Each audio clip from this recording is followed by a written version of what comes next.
Capítulo 26 de Un curso de milagros. La transición. Parte 1. El sacrificio de la unicidad. El sacrificio es una idea clave en la dinámica del ataque. Es el eje sobre el que toda transigencia, todo desesperado intento de cerrar un trato y todo conflicto alcanza un aparente equilibrio. Es el símbolo del tema central según el cual alguien siempre tiene que perder. El hincapié que hace en el cuerpo es evidente, pues el sacrificio es siempre un intento de minimizar la pérdida. El cuerpo en sí es un sacrificio, una renuncia al poder en aras de conservar solo con un poco para ti. Ver a un hermano en otro cuerpo separado del tuyo es la expresión del deseo de ver únicamente una pequeña parte de él y de sacrificar el resto. Contempla el mundo y verás que nada está unido a nada más allá de sí mismo. Todas las aparentes entidades pueden acercarse o alejarse un poco, pero no pueden unirse. El mundo que ves está basado en el sacrificio de la unicidad. Es la imagen de una total desunión y de una absoluta falta de unidad. Alrededor de cada entidad se erige una muralla tan sólida en apariencia que parece como si lo que se encuentra adentro jamás pudiese salir afuera y lo que se encuentra afuera jamás pudiese llegar hasta lo que se encuentra encerrado dentro de la muralla y unirse a ello ahí. Cada parte tiene que sacrificar a otra para conservar su propia integridad, pues si se unieran, cada una perdería su identidad individual y es mediante esa separación como conservan su individualidad. Lo poco que el cuerpo mantiene cercado se convierte en el yo, el cual se conserva mediante el sacrificio de todo lo demás. Y todo lo demás no puede sino perder esa pequeña parte y permanecer incompleto para que ella pueda mantener intacta su propia identidad. En esta percepción de ti mismo, la pérdida del cuerpo sería ciertamente un sacrificio, pues ver cuerpos se convierte en la señal de que el sacrificio es limitado y de que aún queda algo que es exclusivamente para ti. Y para que esa ínfima parte te pertenezca, se demarcan límites en todo lo que es externo a ti, así como en lo que crees que es tuyo, pues dar es lo mismo que recibir. Y aceptar las limitaciones de un cuerpo es imponer esas mismas limitaciones a cada hermano que ves, pues solo puedes ver a tu hermano como te ves a ti mismo. El cuerpo supone una pérdida, por lo tanto, se puede usar para los fines del sacrificio. Y mientras veas a tu hermano como un cuerpo aparte de ti y separado dentro de su celda, estarás exigiendo que tanto tú como él os sacrifiquéis. ¿Qué mayor sacrificio puede haber que exigirle al Hijo de Dios que se perciba a sí mismo sin su Padre? ¿O que su Padre esté sin su Hijo? Sin embargo, todo sacrificio exige que estén separados y el uno sin el otro. El recuerdo de Dios se niega si se le exige a alguien algún sacrificio. ¿Qué testigo de la plenitud del Hijo de Dios puede verse en un mundo de cuerpos separados por mucho que Él dé testimonio de la verdad? Él es invisible en un mundo así, y su himno de unión y de amor no puede oírse en absoluto. No obstante, se le ha concedido hacer que el mundo retroceda ante su himno y que su visión reemplace los ojos del cuerpo. Aquellos que quieren ver los testigos de la verdad en vez de los de la ilusión, piden simplemente poder ver en el mundo un propósito que le aporte significado y haga que tenga sentido. Sin tu función especial no tiene ningún significado para ti. Sin embargo, se puede convertir en una mina tan rica e ilimitada como el cielo mismo. No hay un solo instante en el que la santidad de tu hermano no se pueda ver y con ello añadir abundante riqueza a cada diminuto fragmento y a cada pequeña migaja de felicidad que te concedes a ti mismo. Puedes perder de vista la unicidad, pero no puedes sacrificar su realidad. Tampoco puedes perder aquello que quieres sacrificar, ni impedir que el Espíritu Santo lleve a cabo su misión de mostrarte que la unicidad no se ha perdido.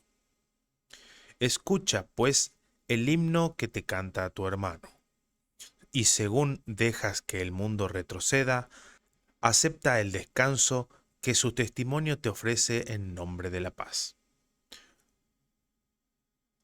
Pero no lo juzgues, pues si lo haces, no oirás el himno de tu liberación, ni verás lo que le es dado atestiguar a fin de que tú puedas verlo y regocijarte junto con él. No dejes que debido a tu creencia en el pecado su santidad sea sacrificada, pues sacrificas tu inocencia con la suya y mueres cada vez que ves en él un pecado por el que merece morir. Sin embargo, puedes renacer en cualquier instante y recibir vida nuevamente. La santidad de tu hermano te da vida a ti que no puedes morir porque Dios conoce su inocencia, la cual tú no puedes sacrificar, tal como tu luz tampoco puede desaparecer porque Él no la vea. Tú que querías hacer de la vida un sacrificio y que tus ojos y oídos fueran testigos de la muerte de Dios y de su Santo Hijo, no pienses que tienes el poder para hacer de ellos lo que Dios no dispuso que fuesen. En el cielo, el Hijo de Dios no está aprisionado en un cuerpo ni ha sido sacrificado al pecado en soledad. Y tal como Él es en el cielo, así tiene que ser eternamente y en todas partes. Es por siempre el mismo, nacido de nuevo cada instante, inmune al tiempo y mucho más allá del alcance de cualquier sacrificio de vida o de muerte. Pues Él no creó ni una ni otra, y solo una le fue dada por uno que sabe que sus dones jamás se pueden sacrificar o perder. La justicia de Dios descansa amorosamente sobre su Hijo, manteniéndolo a salvo de toda injusticia que el mundo quisiera cometer contra él. ¿Podrías acaso hacer que sus pecados fueran reales y sacrificar así la voluntad de su Padre con respecto a él? No lo condenes viéndolo dentro de la putrescente visión en la que él se ve a sí mismo. Tu función especial es asegurarte de que la puerta se abra de modo que puedas salir para verter su luz sobre ti y devolverte el regalo de la libertad al recibirlo de ti. ¿Y cuál podría ser la función especial del Espíritu Santo sino la de liberar al Santo Hijo de Dios del aprisionamiento que Él concibió para negarse a sí mismo la justicia? ¿Y podría ser tu función una tarea aparte y distinta de la suya? Parte 2. Muchas clases de error. Una sola corrección.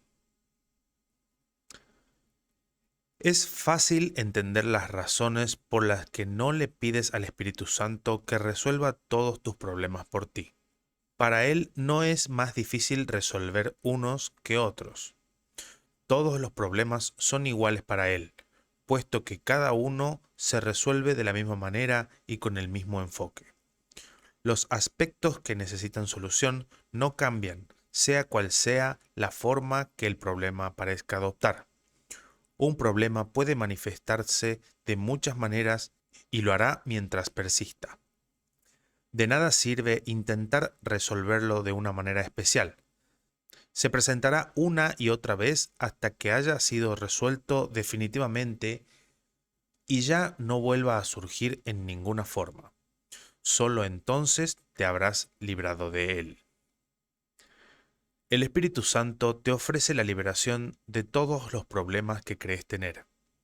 Para Él, todos ellos son el mismo problema porque cada uno, independiente de la forma en que parezca manifestarse, exige que alguien pierda y sacrifique algo para que tú puedas ganar. Mas solo cuando la situación se resuelve de tal manera que nadie pierde, desaparece el problema, pues no era más que un error de percepción que ahora ha sido corregido. Para él no es más difícil llevar un error ante la verdad que otro, pues solo hay un error, la idea de que es posible perder y de que alguien puede ganar como resultado de ello.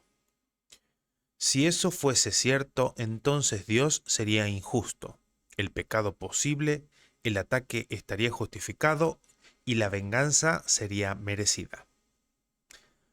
Para este único error, en cualquiera de sus formas, solo hay una corrección. Es imposible perder y creer lo contrario es un error. Tú no tienes problemas, aunque pienses que los tienes.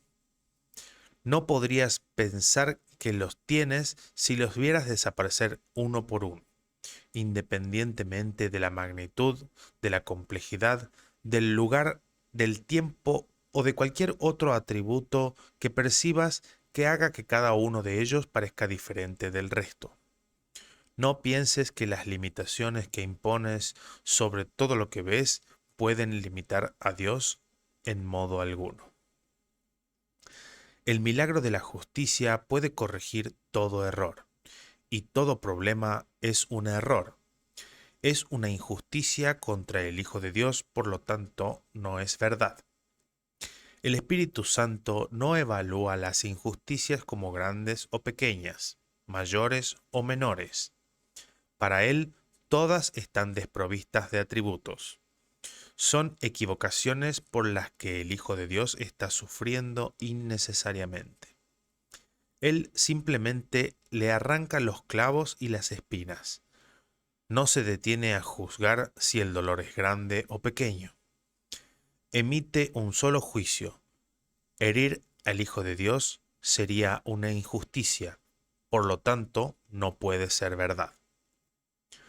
¿Tú qué crees que entregarle al Espíritu Santo tan solo algunos errores y quedarte con el resto te mantiene a salvo? Recuerda esto, la justicia es total. La justicia parcial no existe. Si el Hijo de Dios fuese culpable, estaría condenado y no merecería la misericordia del Dios de la justicia. Por lo tanto, no le pidas que lo castigue porque tú lo consideres culpable y desees verlo muerto. Dios te ofrece los medios para que puedas ver su inocencia. ¿Sería justo que se le castigara porque tú te niegues a ver lo que se encuentra ahí ante ti?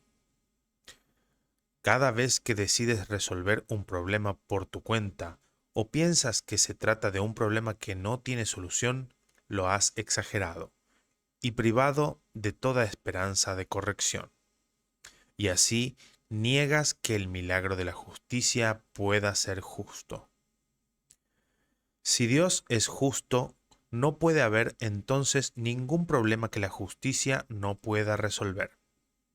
Pero tú crees que algunas injusticias son buenas y justas, así como necesarias para tu propia supervivencia. Estos son los problemas que consideras demasiado grandes e irresolubles, pues hay personas a las que les deseas que pierdan y no hay nadie a quien desees ver completamente a salvo del sacrificio. Considera una vez más cuál es tu función especial. Se te ha dado un hermano para que veas en él su perfecta inocencia, y no la exigirás y no le exigirás ningún sacrificio porque no es tu voluntad que él sufra pérdida alguna. El milagro de justicia que invocas te envolverá tanto a ti como a él, pues el Espíritu Santo no estará contento hasta que todo el mundo lo reciba, ya que lo que le das a él les pertenece a todos y por el hecho de tú darlo, él se asegura de que todos lo reciban por igual. Piensa entonces cuán grande será tu liberación cuando estés dispuesto a dejar que todos tus problemas sean resueltos. No conservarás ni uno solo, pues no desearás ninguna clase de dolor, y verás sanar cada pequeña herida ante la benévola visión del Espíritu Santo, pues todas ellas son pequeñas para Él, y no merecen más que un leve suspiro de tu parte antes de que desaparezcan del todo y queden por siempre sanadas y en el olvido. Lo que una vez pareció ser un problema, lo que una vez pareció ser un problema especial, un error sin solución o una aflicción incurable, ha sido transformado en una bendición universal. El sacrificio ha desaparecido y en su lugar se puede recordar el amor de Dios, el cual desvanecerá con su fulgor toda memoria de sacrificio y de pérdida. Es imposible recordar a Dios mientras se tenga miedo de la justicia en lugar de amarla. Él no puede ser injusto con nadie ni con nada, porque sabe que todo lo que existe es suyo y que será siempre tal como Él lo creó. Todo lo que Él ama no puede sino ser impecable e inmune al ataque. Tu función especial abre de par en par la puerta tras la cual el recuerdo de su amor permanece perfectamente intacto e inmaculado. Solo necesitas desear que se te conceda el cielo en vez del infierno, y todos los cerrojos y barreras que parecen mantener la puerta herméticamente cerrada se desmoronarán y desaparecerán, pues no es la voluntad de tu Padre que tú ofrezcas o recibas menos de lo que Él te dio cuando te creó con perfecto amor. Parte 3. La zona fronteriza. La complejidad no forma parte de Dios. ¿Cómo podría formar parte de Él cuando solo conoce lo que es uno? Él solamente conoce una sola creación, una sola realidad, una sola verdad y un solo Hijo. Nada puede estar en conflicto con lo que es uno solo. ¿Cómo iba a poder haber entonces complejidad en Él? ¿Entre qué habría que elegir? Pues el conflicto es lo que da lugar a las alternativas. La verdad es simple, es una sola y no tiene opuestos. ¿Y cómo iba a poder presentarse la discordia ante su simple presencia y dar lugar a la complejidad allí donde únicamente existe la unicidad? La verdad no elige, pues no existen alternativas entre las que elegir. Solo si las hubiera, podría ser la elección un paso necesario en el avance hacia la unicidad. En lo que es todo no hay cabida para nada más. Sin embargo, esta inmensidad se encuentra más allá del alcance de este plan de estudios. No es necesario, pues, que nos detengamos en algo que no puede ser captado de inmediato. Existe una zona fronteriza en el pensamiento que se encuentra entre este mundo y en el cielo.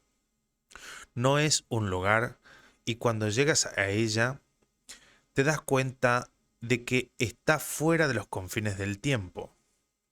Ahí es donde se lleva todo pensamiento, donde se reconcilian los valores conflictivos y donde todas las ilusiones se depositan ante la verdad y se juzgan como falsas. Esta zona fronteriza está justo más allá de las puertas del cielo. Ahí todo pensamiento se vuelve puro y totalmente simple. Ahí se niega el pecado y en su lugar se recibe todo lo que simplemente es. Este es el final de la jornada. Nos hemos referido a este lugar como el mundo real. Sin embargo, hay una contradicción en esto, en el sentido de que las palabras implican la idea de una realidad limitada, una verdad parcial, un segmento del universo hecho realidad. Esto se debe a que el conocimiento no ataca a la percepción. Ambos se llevan sencillamente el uno ante el otro y solo uno de ellos continúa más allá de las puertas donde se encuentra la unicidad. La salvación es una zona fronteriza donde los conceptos de lugar y tiempo, así como el de elegir, tienen aún significado, si bien se puede ver que son temporales, que están fuera de lugar y que toda elección ya se ha llevado a cabo. Ninguna creencia que el Hijo de Dios albergue puede ser destruida, pero lo que es verdad para Él tiene que llevarse ante la última comparación que Él tendrá que hacer jamás, la, la última posible evaluación, el juicio final sobre este mundo. Se trata del juicio de la verdad con respecto a la ilusión, del conocimiento con respecto a la percepción. No tiene ningún significado y no existe. Esto no es algo que tú decides, es la simple declaración de un simple hecho. Pero en este mundo no hay hechos simples porque todavía no está claro qué es lo mismo y qué es lo que es diferente. Esta distinción es lo único que se debe tener en cuenta a la hora de tomar cualquier decisión, pues en ella radica la diferencia entre los dos mundos. En este mundo elegir se vuelve imposible. En el mundo real se simplifica. La salvación se detiene justo antes del umbral del cielo, pues solo la percepción necesita salvación. El cielo jamás se perdió, por lo tanto no se puede salvar. Mas, ¿quién puede elegir entre su deseo del cielo y su deseo del infierno, a menos que reconozca que no son lo mismo? Reconocer la diferencia es la meta de aprendizaje que este curso se ha propuesto. No irá más allá de este objetivo. Su único propósito es enseñar lo que es lo mismo y lo que es diferente, sentando así las bases sobre las que hacer la única elección posible. Este mundo complejo y súper complicado no te ofrece ninguna base sobre la que elegir, pues nadie comprende lo que es lo mismo y todo el mundo parece estar eligiendo entre alternativas que realmente no existen. El mundo real es la esfera de la elección hecha realidad, no en el resultado final, sino en la percepción de las alternativas entre las que se puede elegir. La idea de que hay alternativas entre las que elegir es una ilusión. Aún así, dentro de esta ilusión yace el deshacimiento de todas las ilusiones, incluida ella misma. ¿No se parece esto a tu función especial en la que la separación se subsana al pasar de lo que antes era el propósito de ser especial a lo que ahora es el de estar unido? Todas las ilusiones son una.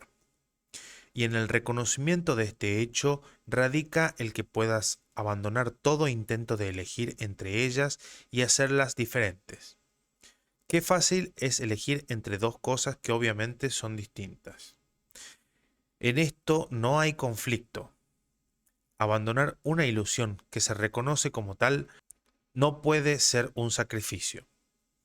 Cuando se desposee de realidad a aquello que nunca fue verdad, ¿cómo iba a ser difícil renunciar a ello y elegir lo que por ende no puede sino ser real? Parte 4.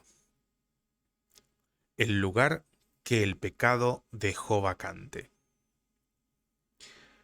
En este mundo, el perdón es el equivalente a la justicia del cielo.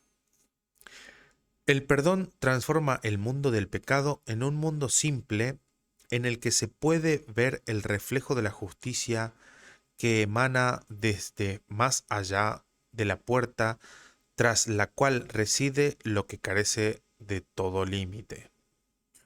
No hay nada en el amor ilimitado que pudiese necesitar perdón, y lo que en el mundo es caridad, más allá de las puertas del cielo pasa a ser simple justicia. Nadie perdona a menos que haya creído en el pecado y aún crea que hay mucho por lo que él mismo necesita ser perdonado. El perdón se vuelve de esta manera el medio por el que aprende que no ha hecho nada que necesite perdón. El perdón siempre descansa en el que lo concede hasta que reconoce que ya no lo necesita más. De este modo es restaurado a su verdadera función de crear que su perdón le ofrece nuevamente. El perdón convierte el mundo del pecado en un mundo de gloria maravilloso de contemplar. Cada flor brilla en la luz, y en el canto de todos los pájaros se ve reflejado el júbilo del cielo. No hay tristeza ni divisiones, pues todo se ha perdonado completamente. Y los que han sido perdonados no pueden sino unirse, pues nada se interpone entre ellos para mantenerlos separados y aparte. Los que son incapaces de pecar no pueden sino percibir su unidad, pues no hay nada que se interponga entre ellos para alejar a unos de otros. Se funden en el espacio que el pecado dejó vacante, en jubiloso reconocimiento de que lo que es parte de ellos no se ha mantenido aparte y separado. El santo lugar en el que te encuentras no es más que el espacio que el pecado dejó vacante. En su lugar ves alzarse ahora la faz de Cristo. ¿Quién podría contemplar la faz de Cristo y no recordar a su Padre tal como éste realmente es? ¿Y quién que temiese al amor podría pisar la tierra en la que el pecado ha dejado un sitio para que se erija un altar al cielo que se eleve muy por encima del mundo hasta llegar más allá del universo y tocar el corazón de toda creación? ¿Qué es el cielo sino un himno de gratitud, de amor y de alabanza que todo lo creado le canta a la fuente de su creación? El más santo de los altares se erige donde una vez se creyó reinaba el pecado, y todas las luces del cielo vienen a él a ser reavivadas, y para incrementar su gozo. Pues en este altar se le restituye lo que habían perdido y recobran todo su fulgor. Los milagros que el perdón deposita ante las puertas del cielo no son insignificantes. Aquí el Hijo de Dios mismo viene a recibir cada uno de los regalos que lo acerca más a su hogar. Ni uno solo de ellos se pierde y a ninguno se le atribuye más valor que a otro. Cada uno de estos regalos le recuerda el amor de su padre en igual medida que el resto, y cada uno le enseña que lo que él temía es lo que más ama. ¿Qué otra cosa, salvo un milagro, podría hacerle cambiar de mentalidad, de modo que comprenda que el amor no puede ser temido? ¿Qué otro milagro puede haber aparte de este? ¿Y qué otra cosa se puede necesitar para que el espacio entre vosotros desaparezca? Donde antes se percibía el pecado, se alzará un mundo que se convertirá en el altar de la verdad, y allí te unirás a las luces del cielo y entonarás con ellas su himno de gratitud y alabanza. Y tal como ellas vienen a ti para completarse a sí mismas, con ese mismo propósito te dirigirás a ellas. Pues no hay nadie que pueda oír el himno del cielo sin añadir el poder de su voz, haciéndolo así aún más dulce. Y todos se unirán al himno ante el altar que fue erigido en el pequeño espacio que el pecado proclamaba que era suyo. Y lo que entonces era minúsculo se habrá expandido hasta convertirse en un himno excelso en el que todo el universo se habrá unido cual una sola voz. Esa pequeña mácula de pecado que aún se interpone entre vosotros está demorando el feliz momento en el que las puertas del cielo se abrirán. Cuán pequeño es el obstáculo que te impide disponer de la riqueza del cielo, y cuán grande el gozo en el cielo cuando te unas al imponente coro en alabanza al amor de Dios. Parte 5. El pequeño obstáculo. Un pequeño obstáculo les puede parecer muy grande a los que aún no comprenden que los milagros son todos el mismo milagro. Mas enseñar esto es la finalidad de este curso. Ese es su único propósito, pues es lo único que hay que aprender. Y lo puedes aprender de muchas maneras. Todo aprendizaje o bien es una ayuda para llegar a las puertas del cielo o bien un obstáculo. No hay nada entre medias. Hay solamente dos maestros y cada uno de ellos señala caminos diferentes. Y tú seguirás el camino que te señale el maestro que hayas elegido. Solo hay dos direcciones que puedes seguir mientras perdure el tiempo y elegir tenga sentido, pues jamás se podrá construir otro camino, salvo el que te conduce al cielo. Tú solo eliges entre ir al cielo o no ir a ninguna parte. No hay más alternativas que estas. Lo único que se puede perder es tiempo, el cual, en última instancia, no tiene ningún sentido, pues solo supone un pequeño obstáculo para la eternidad, y no significa nada para el verdadero maestro del mundo. Sin embargo, dado que crees en el tiempo, ¿por qué desperdiciarlo no yendo a ninguna parte cuando lo puedes utilizar para alcanzar la meta más elevada que se puede lograr mediante el aprendizaje? No pienses que el camino que te conduce a las puertas del cielo es difícil. Nada que emprendas con un propósito firme, con absoluta determinación y lleno de una feliz confianza, llevando a tu hermano de la mano y en armonía con el himno del cielo puede ser difícil. Lo que en verdad es difícil es vagar solo y afligido por un camino que no conduce a ninguna parte ni tiene ningún propósito. Dios te dio su maestro para que reemplazara al que tú inventaste, no para que estuviese en conflicto con él. Y lo que él ha dispuesto reemplazar ya ha sido reemplazado. El tiempo tan solo duró un instante en tu mente y no afectó a la eternidad en absoluto. Y así es con todo el tiempo que ha pasado. Y todo permanece exactamente como era antes de que se construyese el camino que no lleva a ninguna parte. Ese brevísimo lapso de tiempo en el que se cometió el primer error, en el que todos los demás errores están contenidos, encerraba también la corrección de ese primer error y de todos los demás que partieron de él. Y en ese breve instante el tiempo desapareció, pues eso es lo único que siempre fue. Aquello a lo que Dios dio respuesta ha sido resuelto y ha desaparecido. A ti que aún crees vivir en el tiempo sin saber que ya desapareció, el Espíritu Santo te sigue guiando a través del laberinto infinitamente pequeño e insensato que todavía percibes en el tiempo a pesar de que ya hace mucho que desapareció. Crees estar viviendo en lo que ya pasó. Cada cosa que ves la viste solo por un instante, hace mucho, antes de que su irrealidad sucumbiera ante la verdad.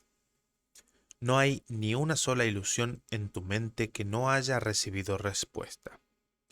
La incertidumbre se llevó ante la certeza hace tanto tiempo que es ciertamente difícil seguir abrigándola en tu corazón como si aún estuviera ante ti. Ese ínfimo instante que deseas conservar y hacer eterno se extinguió tan fugazmente en el cielo que ni siquiera se notó. Lo que desapareció tan rápidamente que no pudo afectar el conocimiento del Hijo de Dios, no puede estar aún ahí para que lo puedas elegir como maestro. Solo en el pasado, un pasado inmemorial, demasiado breve como para poder erigir un mundo en respuesta a la creación, pareció surgir este mundo.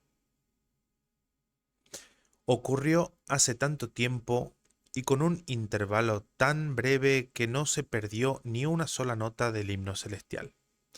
Sin embargo, en cada acto o pensamiento que aún no hayas perdonado, en cada juicio y en cada creencia en el pecado, se evoca ese instante, como si se pudiera volver a reconstruir en el tiempo.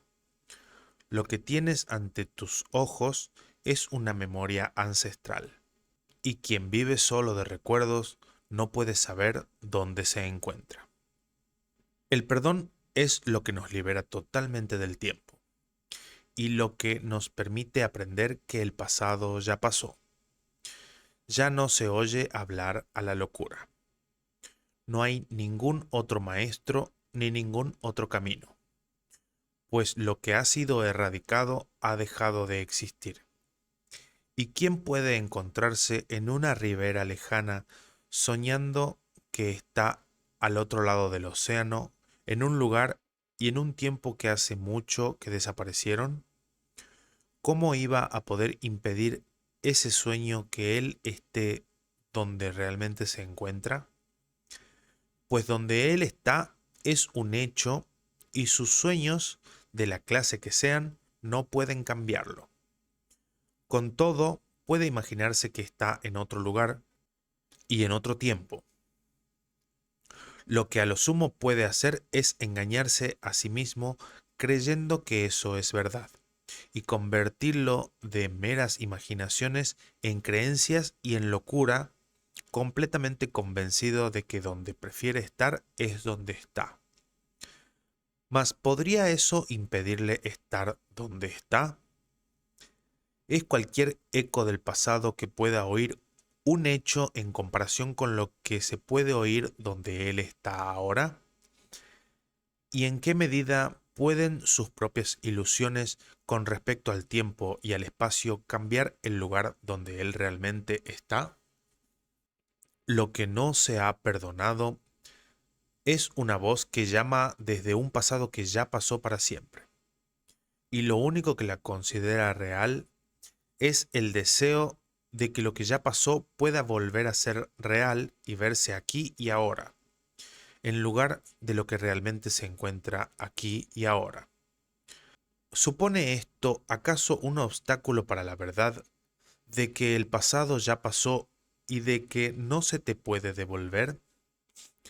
y querrías conservar ese temible instante en el que el cielo pareció desaparecer y a Dios se le temió y se le convirtió en el símbolo de tu odio.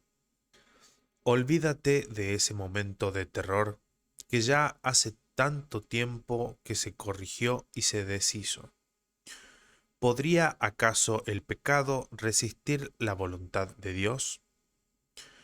¿Podría estar en tus manos poder ver el pasado y ubicarlo en el presente? No puedes volver a él, y todo lo que señala hacia él no hace sino embarcarte en una misión cuya consecución solo podría ser irreal. Tal es la justicia que tu amoroso Padre se aseguró de que se hiciera contigo, y te ha protegido de tu propia injusticia contra ti mismo. No puedes extraviarte porque no hay otro camino que el suyo y no puedes ir a ninguna parte excepto hacia él. ¿Cómo iba a permitir Dios que su Hijo se extraviase por un camino que es solo la memoria de un instante que hace mucho que pasó? Este curso te enseña solo lo que es ahora, un terrible instante de un pasado lejano que ha sido completamente corregido. No es motivo de preocupación ni tiene valor alguno. Deja que lo muerto y lo pasado descansen en el olvido. La resurrección ha venido a ocupar su lugar. Y ahora eres parte de la resurrección, no de la muerte. Ninguna ilusión del pasado tiene el poder de retenerte en un lugar de muerte, una bóveda en la que el Hijo de Dios entró por un instante para ser restaurado instantáneamente al perfecto amor de su Padre. ¿Y cómo podría mantenérsele encadenado cuando hace tiempo que se le liberó de las cadenas, las cuales desaparecieron de su mente para siempre? El Hijo que Dios creó sigue siendo tan libre como Dios lo creó. Renació en el mismo instante en que eligió morir en vez de vivir. ¿Y te negarías ahora a perdonarlo porque cometió un error en un pasado que Dios ni siquiera recuerda y que no existe? Estás ahora oscilando entre el pasado y el presente. A veces el pasado te parece real como si fuera el presente. Oyes voces del pasado y luego dudas de haberlas oído. Eres como alguien que aún tiene alucinaciones, pero que aún no está seguro de lo que percibe. Esta es la zona fronteriza entre los dos mundos, el puente entre el pasado y el presente. Aquí todavía ronda la sombra del pasado, sin embargo, se vislumbra ya la luz del presente. Una vez que esta luz se ve, es imposible olvidarse de ella. Y esa luz te rescatará del pasado y te conducirá al presente donde realmente te encuentras. Las sombrías voces no alteran las leyes del tiempo ni las de la eternidad. Proceden de lo que ya pasó y dejó de ser y no suponen ningún obstáculo para la verdadera existencia del aquí y del ahora. El mundo real es la contrapartida a la alucinación de que el tiempo y la muerte son reales y de que tienen una existencia que puede ser percibida. Esta terrible ilusión fue negada en el mismo lapso de tiempo que Dios tardó en responder a ella para siempre y en toda circunstancia. Y entonces desapareció y dejó de experimentarse como algo que estaba ahí.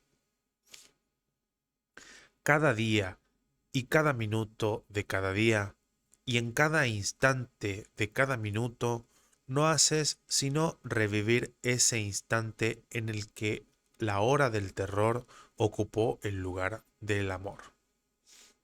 Y así mueres cada día para vivir otra vez. hasta que cruces la brecha entre el pasado y el presente, la cual en realidad no existe. Esto es lo que es toda vida, un aparente intervalo entre nacimiento y muerte y de nuevo a la vida, la repetición de un instante que hace mucho que desapareció y que no puede ser revivido. Y el tiempo no es otra cosa que la creencia demente de que lo que ya pasó todavía está aquí y ahora. Perdona el pasado y olvídate de él, pues ya pasó. Ya no te encuentras en el espacio que hay entre los dos mundos. Has seguido adelante y has llegado hasta el mundo que yace ante las puertas del cielo. Nada se opone a la voluntad de Dios, ni hay necesidad de que repitas una jornada que hace mucho que concluyó. Mira a tu hermano dulcemente y contempla el mundo donde la percepción de tu odio ha sido transformada en un mundo de amor. Parte 6. El amigo que Dios te dio.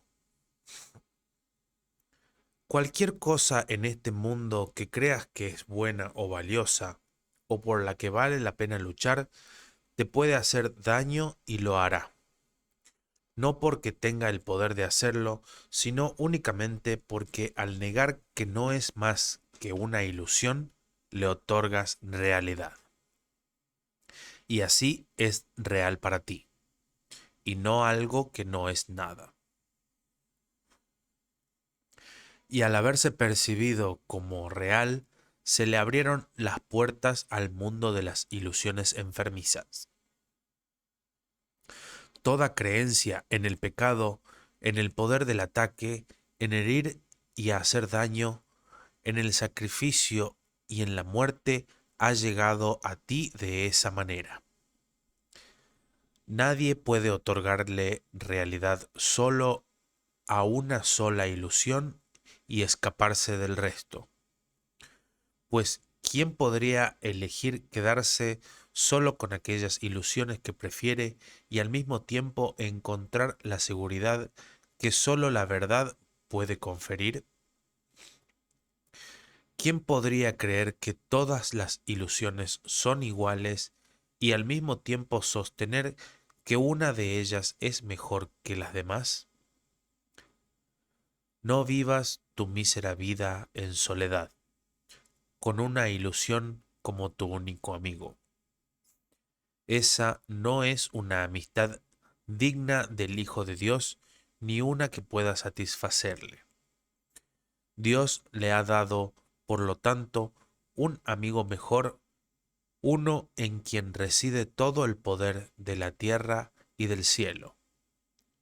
Esa ilusión que tú consideras tu amigo te oculta la gracia y majestad de aquel e impide que le des la bienvenida con los brazos abiertos a su amistad y a su perdón.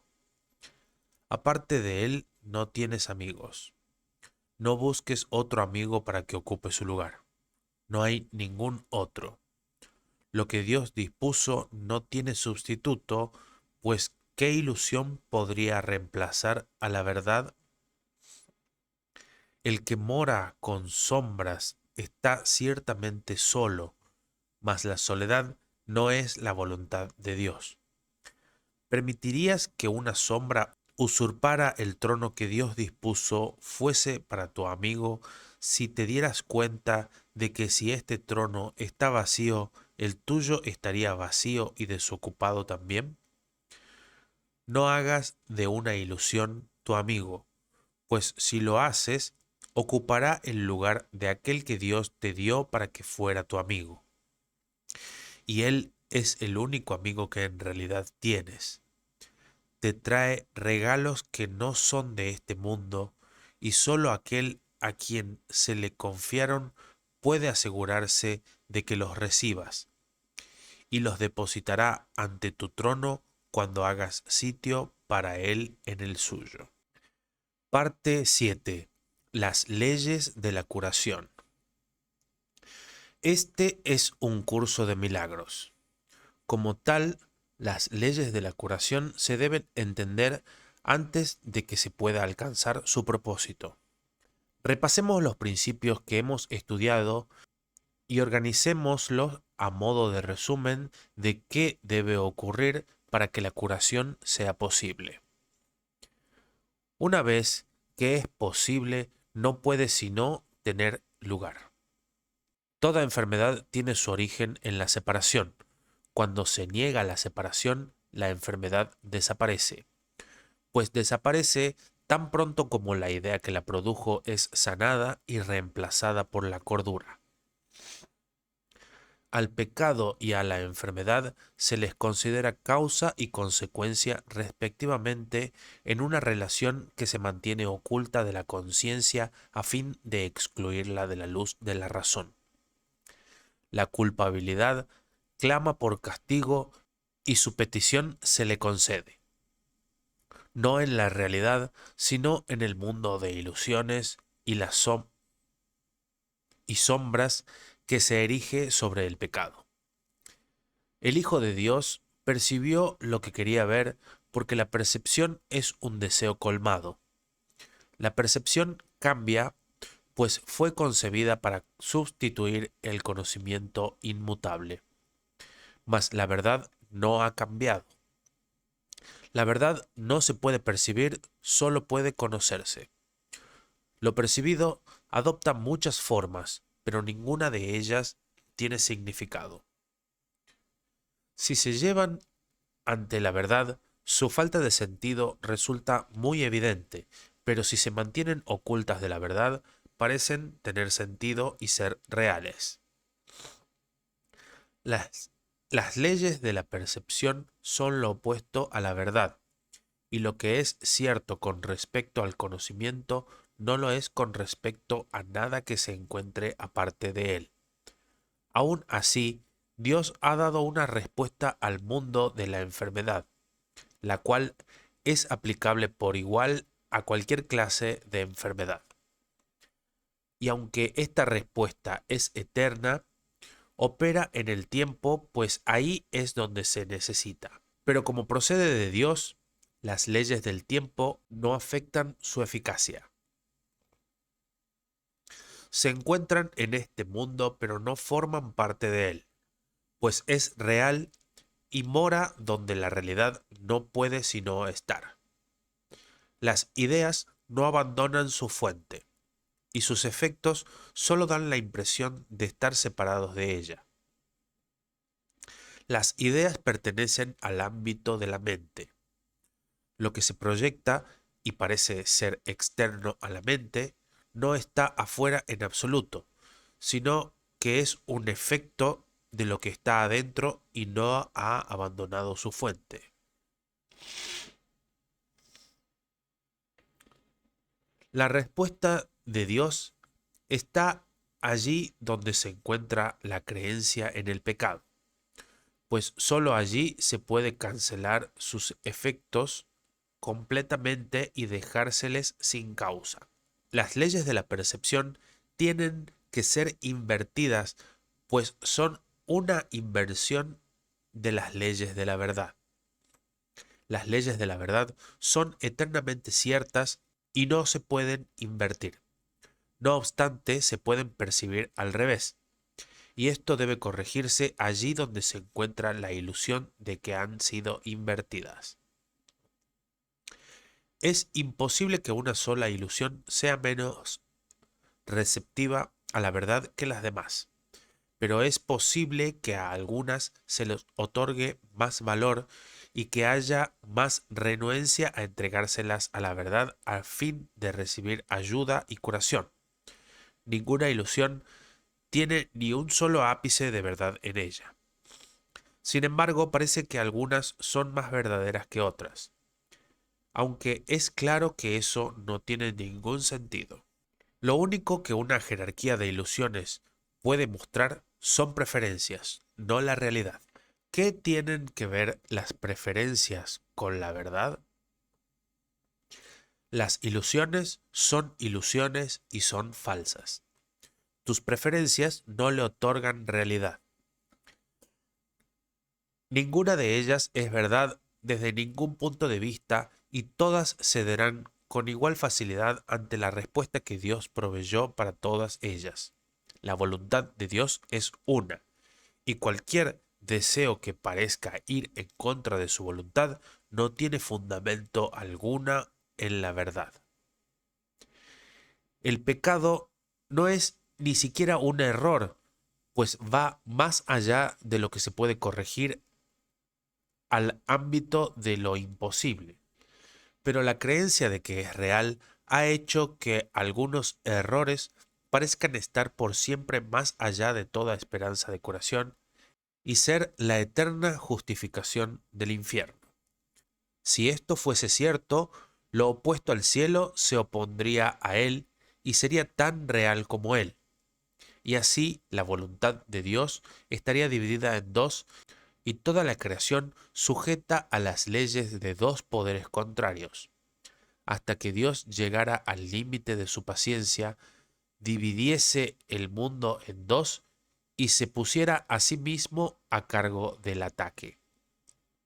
De este modo, él habría perdido el juicio al, al proclamar que el pecado ha usurpado su realidad y ha hecho que su amor se rinda finalmente a los pies de la venganza.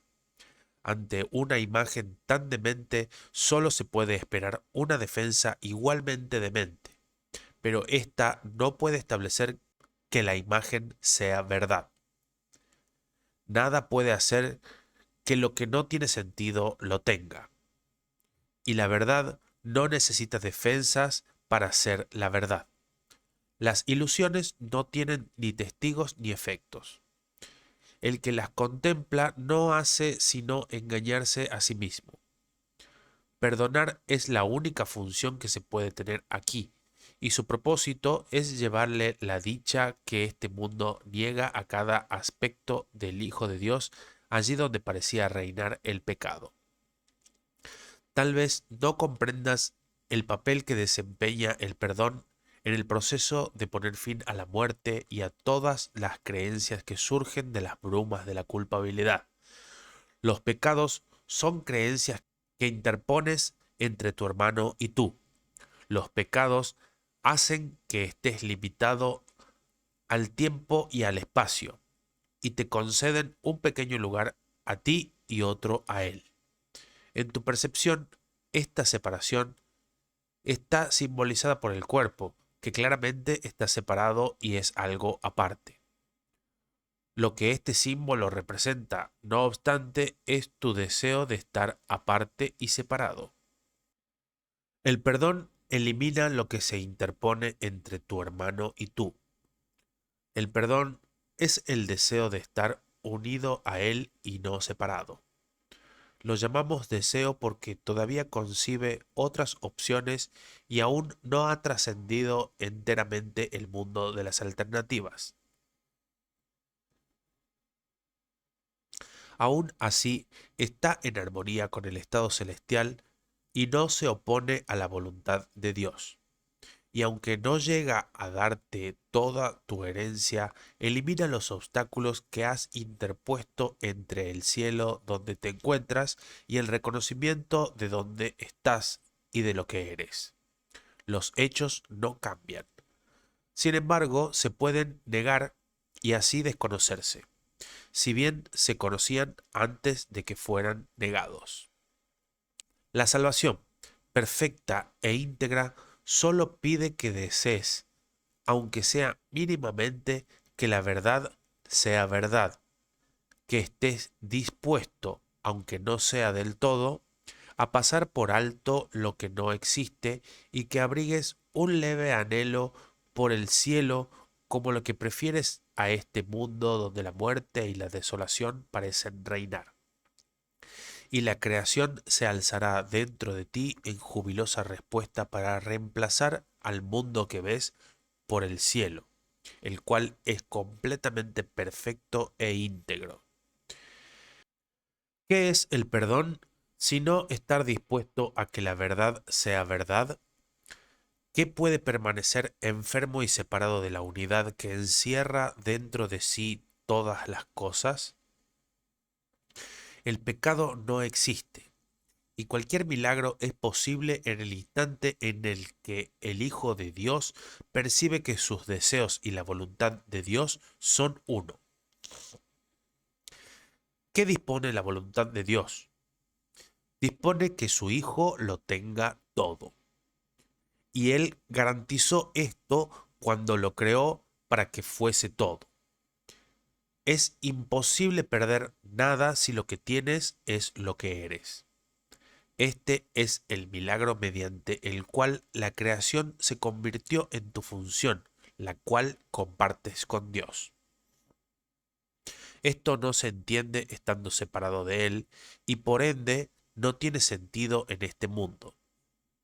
Aquí el Hijo de Dios no pide mucho, sino demasiado poco, pues está dispuesto a sacrificar la identidad que comparte con todo a cambio de su propio miserable tesoro.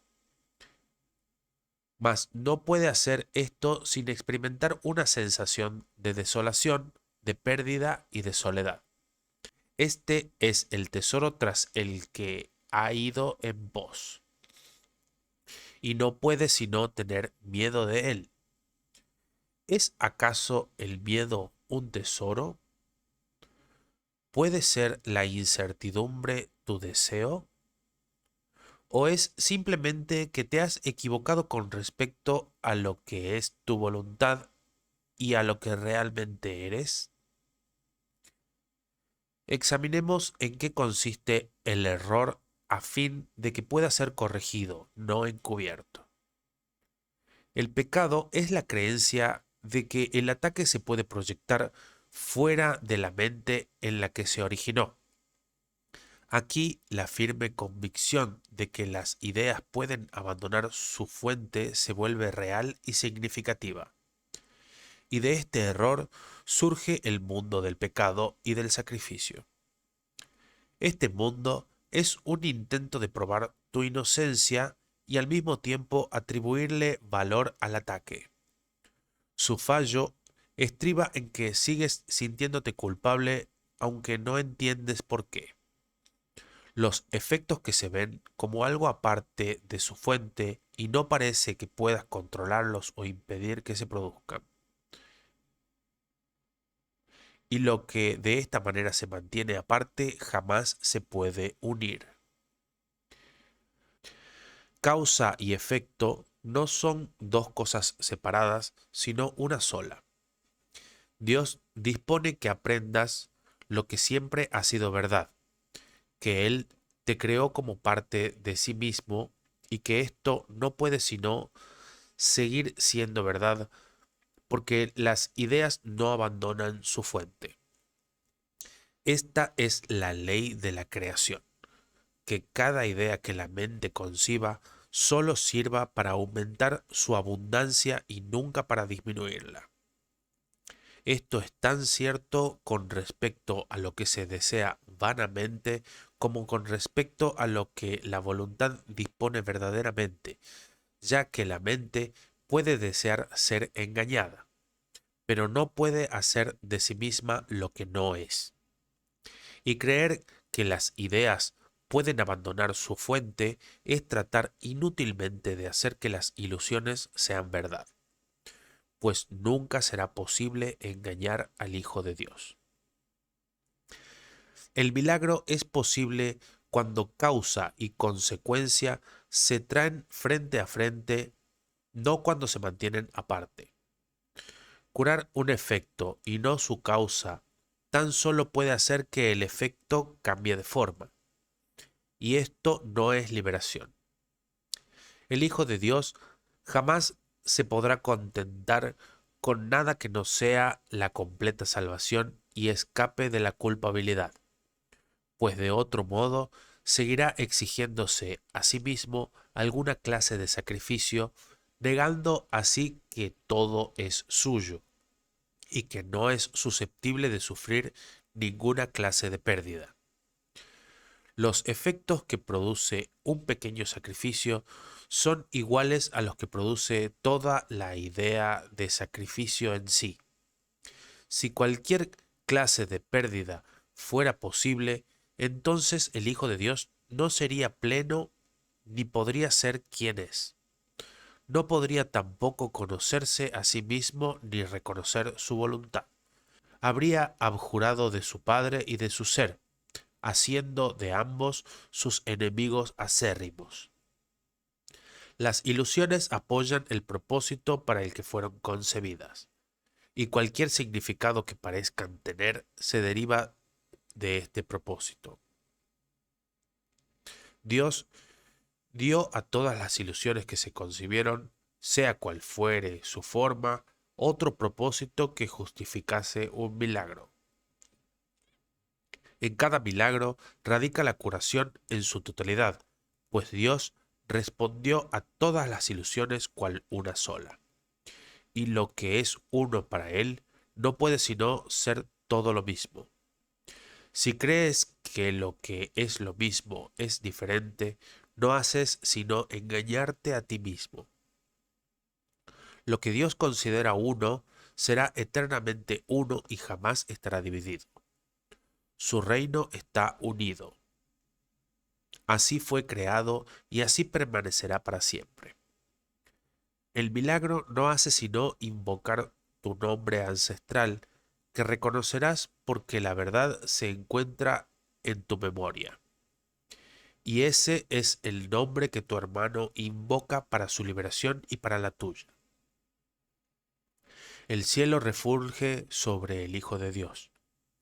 No lo niegues para que así puedas ser liberado.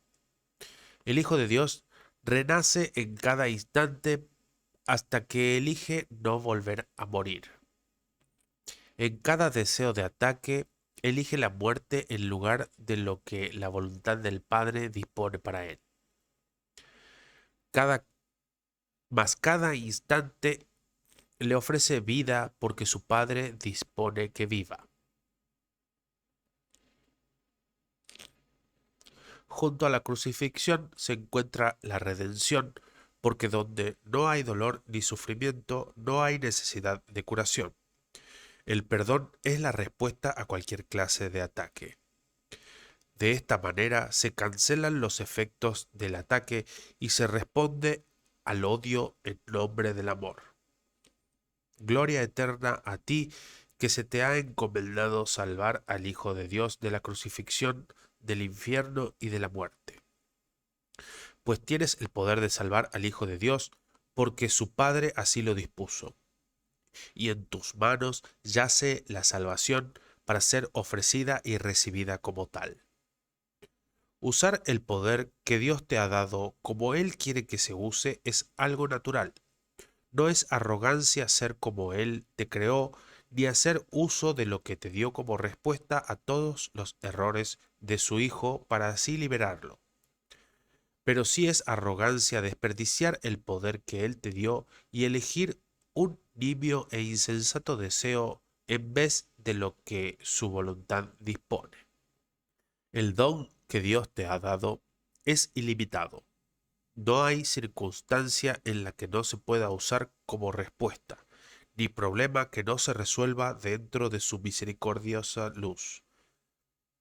Mora en paz donde Dios quiere que estés, y sé el instrumento por el que tu hermano puede hallar la paz en la que tus deseos se ven colmados. Unámonos para derramar bendiciones sobre el mundo del pecado y de la muerte, pues lo que puede salvar a cualquiera de nosotros puede salvarnos a todos. No hay diferencias entre los hijos de Dios. La unidad que el especialismo niega los salvará a todos, pues en lo que es uno no hay cabida para el especialismo, y todo les pertenece a todos por igual. Ningún deseo puede interponerse entre un hermano y lo que es semejante a él. Arrebatarle algo a uno de ellos es desposeerlos a todos, mas bendecir a uno de ellos es bendecirlos a todos cual uno solo. Tu nombre ancestral es el nombre de todos ellos, tal como el de ellos es el tuyo. Invoca el nombre de tu hermano y Dios te contestará, pues es a él a quien invocas. ¿Podría negarse a contestar cuando ya ha contestado a todos los que lo invocan? Un milagro no puede cambiar nada en absoluto, pero puede hacer que lo que siempre ha sido verdad sea reconocido por aquellos que lo desconocen.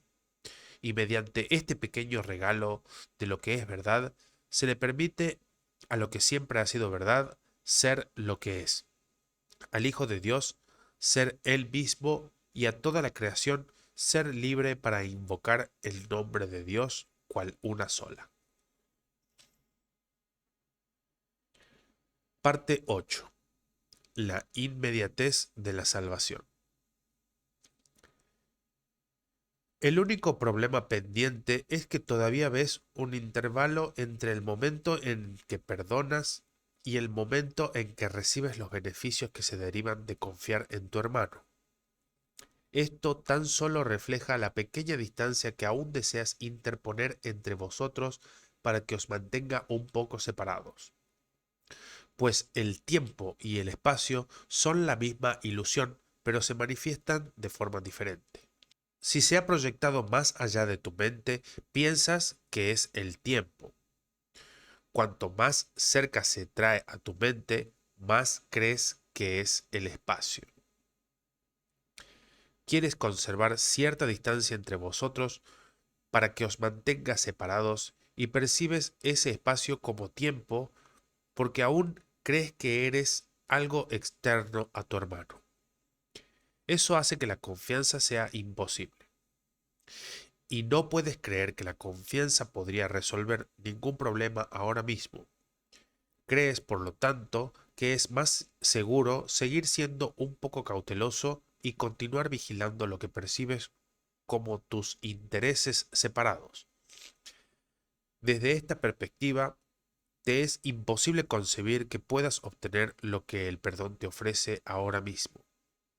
En el intervalo que crees que existe entre dar el regalo y recibirlo, parece que tienes que sacrificar algo y perder por ello. Ves la salvación como algo que tendría lugar en el futuro, pero no ves resultados inmediatos. Sin embargo, la salvación es inmediata. A no ser que la percibas así, tendrás miedo de ella, creyendo que entre el momento en que aceptas su propósito como el tuyo propio y el momento en que sus efectos llegan hacia ti, el riesgo de pérdida es enorme. De esta manera, el error que da lugar al miedo sigue oculto. La salvación eliminaría la brecha que todavía percibes entre vosotros y permitiría que os convirtierais en uno instantáneamente. Y es esto lo que crees que supondría una pérdida. No proyectes este temor en el tiempo, pues el tiempo no es el enemigo que tú percibes. El tiempo es tan neutral como el cuerpo, salvo en lo que respecta al propósito que le asignas. Mientras todavía quieras conservar un pequeño espacio entre vosotros, querrás tener un poco más de tiempo en el que aún puedas negar el perdón. Y esto no podrá sino hacer que el intervalo que transcurre entre el momento en que niegas el perdón y el momento en el que lo otorgas parezca peligroso y el terror justificado. Mas el espacio que hay entre vosotros es evidente solo en el presente, ahora mismo, y no se puede percibir en el futuro. Tampoco es posible pasarlo por alto excepto en el presente. No es lo que puedas perder en el futuro lo que temes. Lo que te aterroriza es unirte en el presente. ¿Quién puede sentir desolación excepto en el momento presente? Una causa futura aún no tiene efectos. Por lo tanto, eso quiere decir que si sientes temor, su causa se encuentra en el presente. Y es esa causa la que necesita corrección, no un estado futuro. Todos los planes que haces para tu seguridad están centrados en el futuro, donde no puedes planificar. Todavía no se le ha asignado ningún propósito al futuro. Lo que va a ocurrir aún no tiene causa. ¿Quién puede predecir efectos que no tienen causa? ¿Y quién podría tener miedo de dichos efectos a no ser que pensara que estos ya han sido causados y los juzgara como desastrosos ahora? La creencia en el pecado da lugar al miedo y al igual que su causa, mira hacia adelante y hacia atrás, pero pasa por alto lo que se encuentra aquí y ahora. Su causa, sin embargo, solo puede estar aquí y ahora si sus efectos ya se han juzgado como temibles. Mas cuando esto se pasa por alto, se protege la causa y se mantiene alejada de la curación. Pues el milagro es algo que es ahora.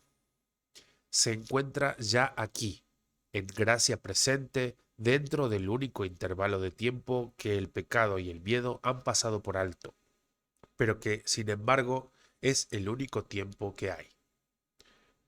Llevar a cabo la corrección en su totalidad no requiere tiempo en absoluto, pero aceptar que la corrección se puede llevar a cabo parece prolongarse una eternidad. El cambio de propósito que el Espíritu Santo le brindó a tu relación encierra en sí todos los efectos que verás. Estos se pueden ver ahora. ¿Por qué esperar a que se manifiesten en el transcurso del tiempo, temiendo que tal vez no se den cuando ya se encuentran aquí? Se te ha dicho que todo lo que procede de Dios es para bien. Sin embargo, parece como si no fuera así. No es fácil dar crédito de antemano al bien que se presenta en forma de desastre, ni es esta una idea que tenga sentido. ¿Por qué habría de aparecer el bien en forma de mal? ¿Y no sería un engaño si lo hiciera? Su causa está aquí si es que aparece en absoluto. ¿Por qué entonces no son evidentes sus efectos? ¿Por qué razón se ven en el futuro? Y procuras contentarte con suspiros y razonar que no entiendes esto ahora, pero que algún día lo entenderás, y que su significado te resultará tan claro entonces. Esto no es razonar, pero es injusto y alude claramente al castigo hasta que el momento de la liberación sea inminente. Pero puesto que el propósito de la relación ha cambiado ahora para el bien, no hay razón para un intervalo en que azote el desastre, el cual se percibirá algún día como algo bueno, aunque ahora se perciba como doloroso. Esto es un sacrificio del ahora, que no puede ser el que no puede ser el precio que el Espíritu Santo exige por lo que ha dado libre de costo. Esta ilusión, no obstante, tiene una causa que, aunque falsa, tiene que estar en tu mente ahora. Y esta ilusión es tan solo un efecto que tu mente engendra y una forma de percibir su resultado. Este intervalo de tiempo en el que se percibe la represalia como la forma en la que se presenta el bien es sólo un aspecto de la diminuta brecha que hay entre vosotros, la cual todavía no se ha perdonado. No te contentes con la idea de una felicidad futura. Eso no significa nada, ni es tu justa recompensa, pues hay causa para ser libre ahora. ¿De qué sirve la libertad en forma de aprisionamiento? ¿Por qué habría de disfrazarse de muerte la liberación? La demora no tiene sentido, y el razonamiento que mantiene que los efectos de una causa presente se tienen que posponer hasta un momento futuro es simplemente una negación del hecho de que causa y consecuencia tienen que darse simultáneamente. No es del tiempo de lo que te tienes que liberar, sino de la diminuta brecha que existe entre vosotros, y no dejes que ésta se disfrace de tiempo y que de este modo se perpetúe, ya que al haber cambiado de forma, no se puede reconocer como lo que es. El propósito del Espíritu Santo es ahora el tuyo. ¿No debería ser su felicidad igualmente tuya? Parte 9. Pues ellos han llegado. Cuán santo debes de ser que desde ti la voz de Dios llama amorosamente a tu hermano para que puedas despertar en él la voz que contesta tu llamada. Y cuán santo debe ser tu hermano cuando en él reside tu salvación junto con su libertad. Por mucho que los quieras condenar, Dios mora en él. Pero mientras ataques su hogar de elegido y luches con su anfitrión, no podrás saber que Dios mora igualmente en ti. Mira a tu hermano con dulzura. Contempla amorosamente a aquel que lleva a Cristo dentro de sí, para que puedas ver su gloria y regocijarte de que el cielo no esté separado de ti. Sería mucho pedir que tuvieras un poco de confianza en aquel que te trae a Cristo para que todos tus pecados te sean perdonados sin excluir ni uno solo que todavía quieras valorar. No olvides que una sola sombra que se interponga entre tu hermano y tú nubla la faz de Cristo y el recuerdo de Dios. ¿E intercambiarías estos por un odio intemporal? El suelo que pisas es tierra santa por razón de aquellos que, al estar ahí contigo, la han bendecido con su inocencia y su paz. La sangre del odio desaparece permitiendo así que la hierba vuelva a crecer con fresco verdor y que la blancura de todas las flores desaparezca bajo el cálido sol de verano. Lo que antes era un lugar de muerte ha pasado a ser ahora un templo viviente en un mundo de luz. Y todo por ellos. Es su presencia la que ha elevado nuevamente a la santidad para que ocupe su lugar ancestral en un trono ancestral. Y debido a ellos, los milagros han brotado en forma de hierba y flores sobre el terreno yermo que el odio había calcinado y dejado estéril. Lo que el odio engendró, ellos lo han deshecho. Y ahora te encuentras en tierra tan santa que el cielo se inclina para unirse a ella y hacerla semejante a él. La sombra de un viejo odio ya no existe y toda desolación y aridez ha desaparecido para siempre de la tierra a la que ellos han venido. ¿Qué son 100 años para ellos, o 1000 o cientos de miles? Cuando ellos llegan, el propósito del tiempo se consuma. Lo que nunca tuvo lugar desaparece en la nada cuando ellos llegan. Lo que el odio reivindica se entrega ahora al amor. Y la libertad ilumina cada ser vivo y lo eleva hasta el cielo, donde las luces se encienden con mayor fulgor a medida que cada uno de ellos vuelve al hogar. Lo incompleto se vuelve completo de nuevo, y el gozo del cielo aumenta porque lo que era suyo le ha sido restituido.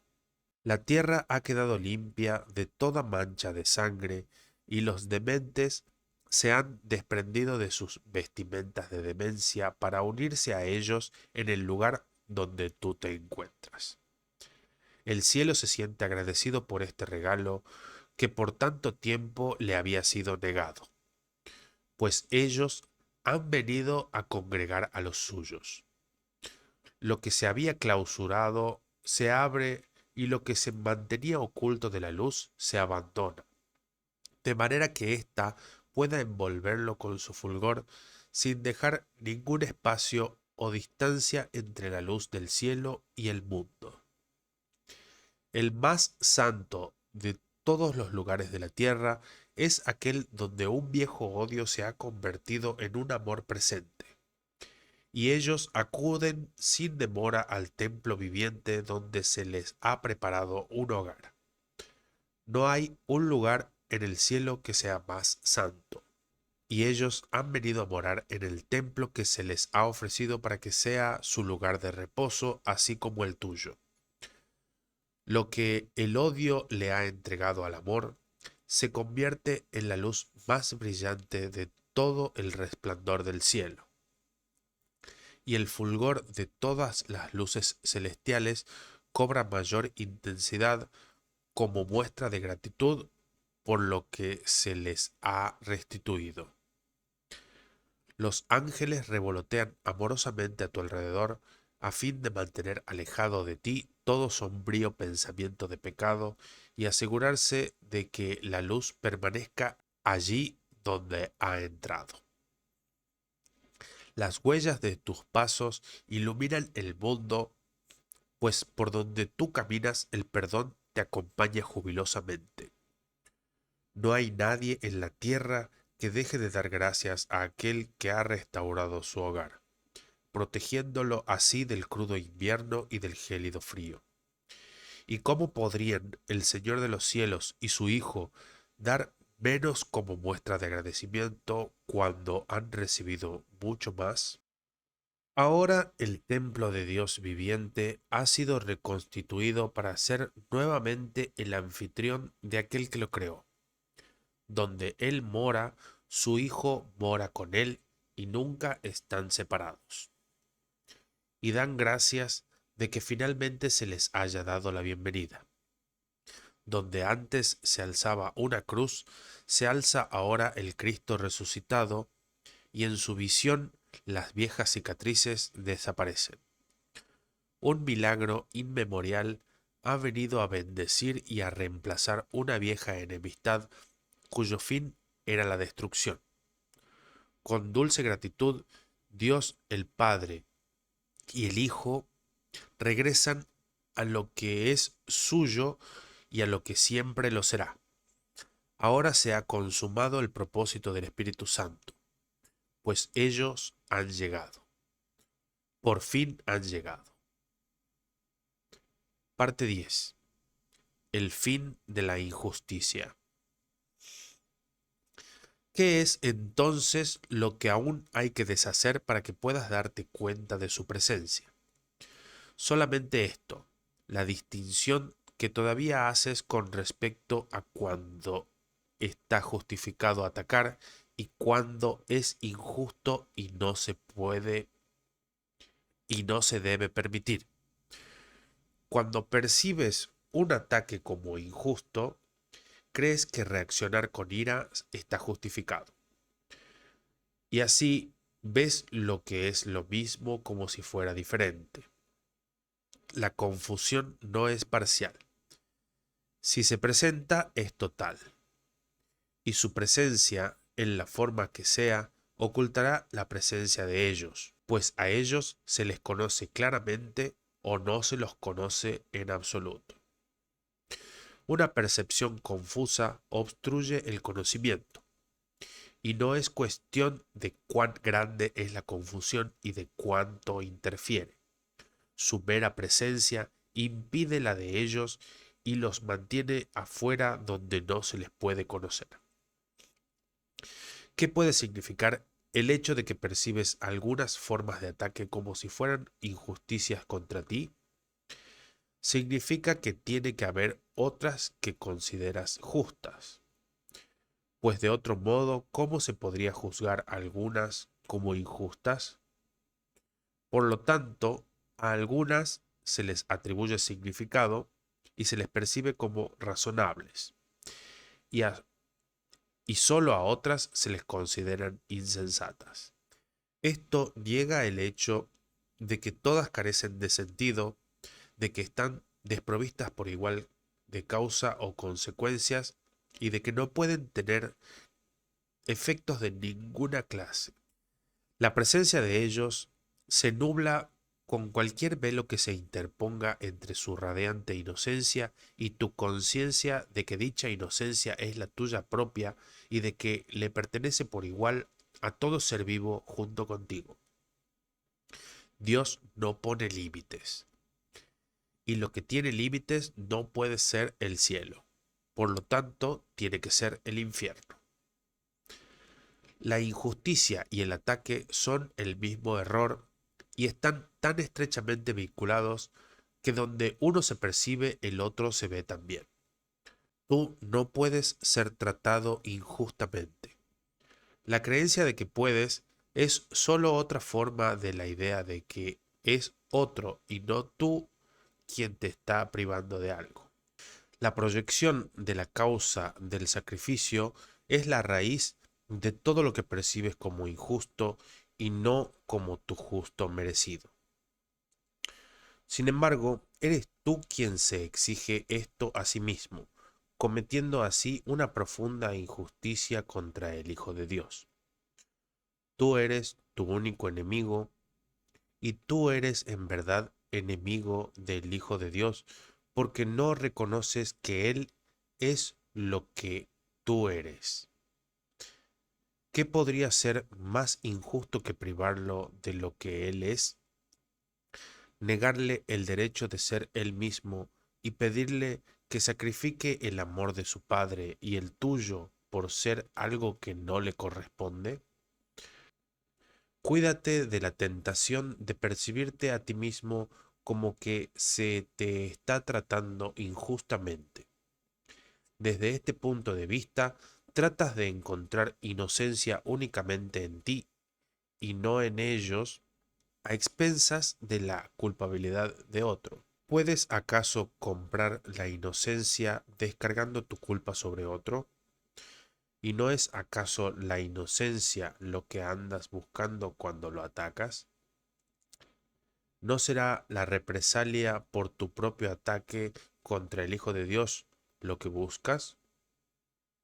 ¿No te hace sentir más seguro creer que eres inocente con respecto a eso y que has sido una víctima a pesar de tu inocencia? No importa cómo se juzgue el juego de la culpa, alguien siempre tiene que salir perdiendo. Y alguien siempre tiene que perder su inocencia para que otro pueda apropiarse de ella y hacerla suya. ¿Crees que tu hermano es injusto contigo porque crees que uno de vosotros tiene que ser injusto para que el otro pueda ser inocente? Y en ese juego percibes el único propósito que le adscribes a tu relación. Y eso es lo que le quieres añadir al propósito que ya se le asignó. El propósito del Espíritu Santo es que la presencia de tus santos invitados te sea conocida. A ese propósito no se le puede añadir nada, pues el mundo no tiene otro propósito que ese. Añadirle o quitarle algo a esa única finalidad es privar al mundo y privarte a ti mismo de todo propósito. Y toda injusticia que el mundo parezca cometer contra ti, tú la has cometido contra el mundo al privarlo de su propósito y de la función que el Espíritu Santo ve en él. Y de este modo se le ha negado la justicia a todo ser vivo sobre la faz de la tierra. No puedes ni siquiera imaginarte los efectos que esta injusticia tiene sobre ti, que juzgas injustamente y que ves tal como has juzgado. El mundo se vuelve sombrío y amenazante, y no puedes percibir ni rastros de la feliz chispa que la salvación brinda para alumbrar tu camino. Y así te ves a ti mismo privado de la luz, abandonado en las tinieblas e injustamente desposeído de todo propósito en un mundo fútil. El mundo es justo porque el Espíritu Santo ha llevado la injusticia ante la luz interna. Y ahí toda injusticia ha quedado resuelta y reemplazada con justicia y amor. Si percibes injusticias en cualquier parte, solo necesitas decir, con esto niego la presencia del Padre y la del Hijo. Mas prefiero conocerlos a ellos que ver injusticias, las cuales se desvanecen ante la luz de su presencia.